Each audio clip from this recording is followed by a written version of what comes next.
Muslims cheer when Zakir Naik quotes the book of John, chapter 5, verse 30.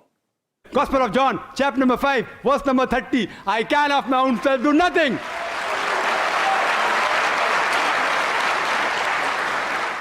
Naik doesn't bother to give the context of the verse, but he offers it as a proof text against the deity of Christ and the doctrine of the Trinity. Obviously, if you're reading the verse as Zakir Naik reads it, Jesus sounds like he's saying that he doesn't have the power to do anything. I can of my own self do nothing. So, according to Zakir Naik, Jesus' words in the book of John, chapter 5, verse 30, prove that he's just a man, a helpless human being, certainly not God. You can learn a lot about a man by considering how he reads the Bible. What can we learn about world-famous Muslim apologist Zakir Naik from his treatment of John 5:30?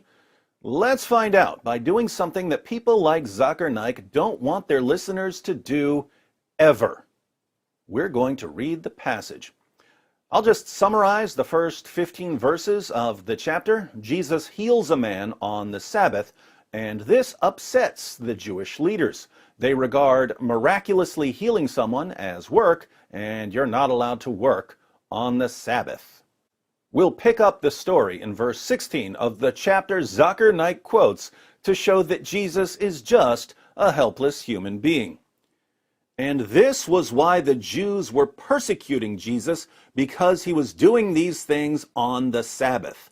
But Jesus answered them, "My Father is working until now, and I am working." Uh-oh. You see, Jews weren't allowed to work on the Sabbath, but there was a discussion among the Jewish rabbis. They reasoned that since God sustains the universe even on the Sabbath, God works on the Sabbath. Jews don't get to work on the Sabbath, but God works on the Sabbath. How does Jesus answer the Jewish leaders when they complain that he's working on the Sabbath? He says, "My Father is working until now, and I am working." Like Father, like Son. Now, what does he sound like he's saying here? If Jesus says, "Yeah, I know human beings aren't supposed to work on the Sabbath, but God the Father is working on the Sabbath, so I'm working on the Sabbath too, because I'm the Son," what does he sound like he's claiming? He sounds like he's claiming to be in the same category with God. And as the next verse shows, that's exactly what the Jewish leaders thought he was saying. Look at the heading, by the way. Verse 18. This was why the Jews were seeking all the more to kill him, because not only was he breaking the Sabbath, but he was even calling God his own Father, making himself equal with God.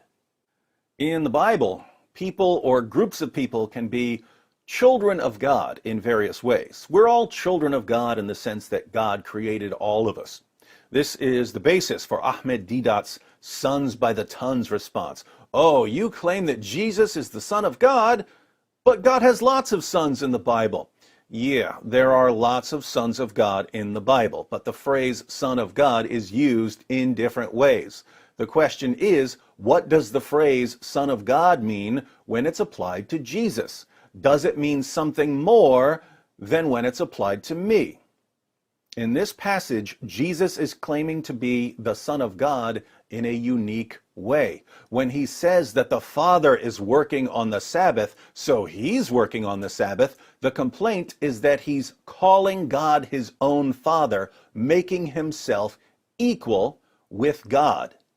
Notice, the Jews thought that Jesus was claiming to be a separate God, a separate deity.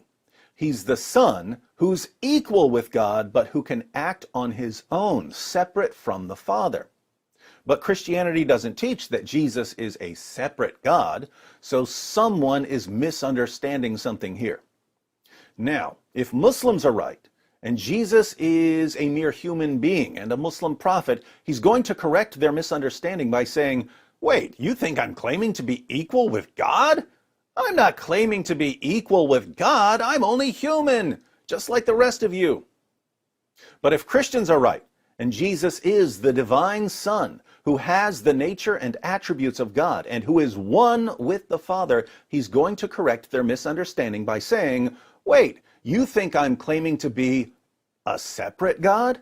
I'm not claiming to be a separate God. Yes, I'm God, but I don't act on my own. Everything I do comes from the Father because I'm one with the Father. Let's see what Jesus does. Verse 19. So Jesus said to them, truly, truly, I say to you, the Son can do nothing of his own accord. Oh no, Christians. Jesus says that he can do nothing of his own accord. That sounds very similar to verse 30, where Jesus declares, I can of my own self do nothing. But wait a minute. When Jesus says that he can do nothing of his own accord, does he mean that he's a helpless human being? Or does he mean that he can't do anything separately from the Father because he's one with the Father? Let's at least read the entire verse before we decide. So Jesus said to them, truly, truly, I say to you, the Son can do nothing of his own accord, but only what he sees the Father doing. For whatever the Father does, that the Son does likewise. Jesus does whatever the Father does? What mere human being, what mere prophet would say, everything that God does, I do too? So, when Jesus says the Son can do nothing of his own accord, is he claiming to be a mere human being? Or is he claiming to be the divine Son who's one with the Father and therefore can't do anything separately from the Father? Let's keep reading. For the Father loves the Son and shows him all that he himself is doing. And greater works than these will he show him, so that you may marvel. For as the Father raises the dead and gives them life, so also the Son gives life to whom he will. If the Father raises the dead, so does the Son. Why? Because, as Jesus said, whatever the Father does, that the Son does likewise. Like Father, like Son. Let's continue. For the Father judges no one, but has given all judgment to the Son. Red alert, red alert. Theological red alert. Jesus says that the Father judges no one, but has given all judgment to the Son. But according to the Old Testament, God is the final judge. In chapter 3 of the book of the prophet Joel, God declares that the nations will be gathered and that he will sit to judge all the surrounding nations. The Quran also claims that God is the final judge. In Surah 22, verse 56, Allah declares, the sovereignty on that day, the day of judgment, will be that of Allah, the one who has no partners. He will judge between them. Allah is the final judge according to Islam. But Jesus says that the Father judges no one, but has given all judgment to the Son. There are two possibilities here. Either the Bible and the Quran are wrong and God isn't the final judge because he's handed all judgment over to a helpless human being, or God is indeed the final judge because Jesus is God, and within the nature of the one God, the Father has given all judgment to the Son. But why would the Father give all judgment to the Son? Jesus tells us. For the Father judges no one, but has given all judgment to the Son, that all may honor the Son just as they honor the Father. Father and Son are one, but the Father hands all judgment over to the Son so that all may honor the Son just as they honor the Father. Tell me, do we honor mere human beings the same way we honor the Father? Of course we don't. Do we honor human prophets the same way we honor the Father? Absolutely not. What is the only possible basis for honoring the Son just as we honor the Father? The only way we would honor the Son just as we honor the Father is if the Son has the same nature and attributes as the Father. Side note, Where did Jesus say, I am God, worship me? Common question from Muslims. But notice, Jesus says that all human beings must honor the Son just as we honor the Father. One of the ways we honor the Father is through worship. Jesus says that we have to honor the Son in the same way. What happens if we don't? The verse continues. Whoever does not honor the Son does not honor the Father who sent him. Do Muslims honor the Son? Does Zakir Naik honor the Son? According to Jesus, since they don't honor the Son, they dishonor the Father. And this is the chapter that Muslims go to in order to prove that Jesus was just a human prophet of Islam. This chapter condemns them.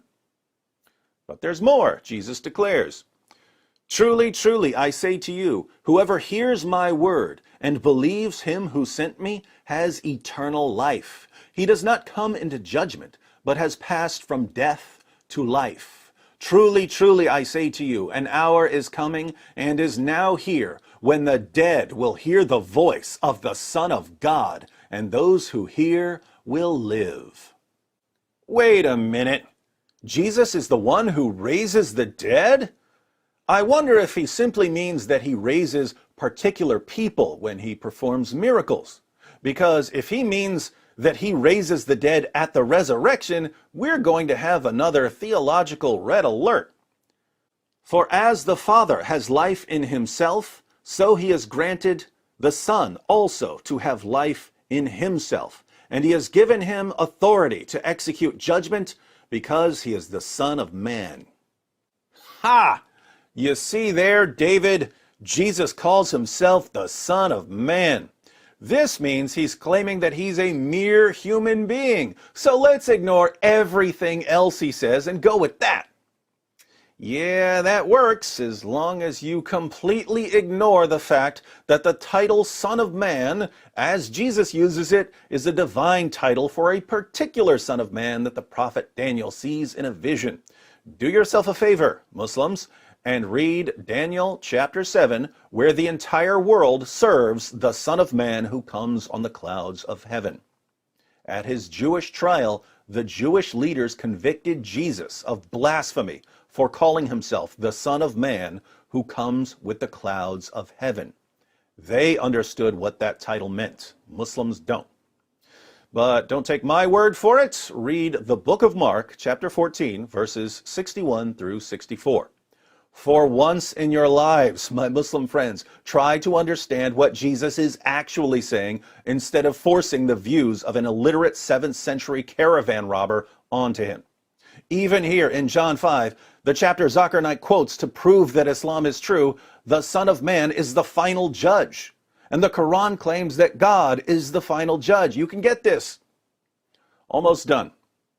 Do not marvel at this, for an hour is coming when all who are in the tombs will hear his voice. Whose voice? The voice of Jesus, who is, according to this passage, the Son of God and the Son of Man. Do not marvel at this, for an hour is coming when all who are in the tombs will hear his voice and come out, those who have done good to the resurrection of life, and those who have done evil to the resurrection of judgment. Red alert, red alert. Theological red alert. Jesus just claimed that he's the one who raises the dead, all the dead, at the resurrection. According to the Old Testament, who raises the dead at the resurrection? 1 Samuel 2:6. The Lord kills and brings to life. He brings down to Sheol and raises up. According to the Quran, who raises the dead at the resurrection? Surah 22, verse 7. And surely the hour is coming, there is no doubt about it, and certainly Allah will resurrect those who are in the graves. And yet Jesus claims that he's the one who will raise everyone from the dead. Are these the teachings of a man who thinks he's a mere human being, just a prophet of God? And now for the very next verse, the verse Zakir Naik, he's a medical doctor, quotes to Muslims to show Muslims that even the Bible agrees with Islam. John chapter 5, verse 30, Jesus says, "I can do nothing on my own. As I hear, I judge, and my judgment is just, because I seek not my own will, but the will of him who sent me." Now that we've read the passage, let's go ahead and have a pop quiz. When Jesus says, "I can do nothing on my own, I seek not my own will," is he saying, A, I'm a helpless human being, a simple prophet of Allah, or B, when I claimed to be the divine Son of God, you Jewish leaders thought I was claiming to be a separate God who acts on his own. But I'm here to correct you. Even though I have the same nature and attributes that the Father has, and even though I'm the final judge of all people and the one who raises the dead, I do not act on my own. I cannot act on my own. I can do nothing on my own because I'm not a separate God. I'm one with the Father. Which one is Jesus saying? And yet Zakir Naik rips Jesus' words completely out of context, twists their meaning beyond recognition, and convinces his gullible listeners that Jesus in John chapter 5 agrees with Muslims. And the Muslims who are being deceived by Zakir Naik cheer for him as he lies to them. Gospel of John, chapter number 5, verse number 30. I can of my own self do nothing.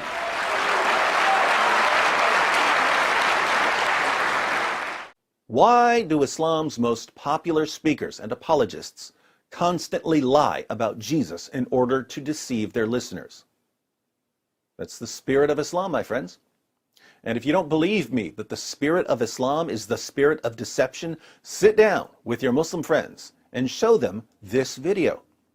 Show them that Jesus is clearly claiming to be the divine Son of God throughout the passage, and that Zakir Naik completely, utterly, totally distorts the meaning of the passage when he rips verse 30 out of context. 99 times out of 100, your Muslim friends won't care.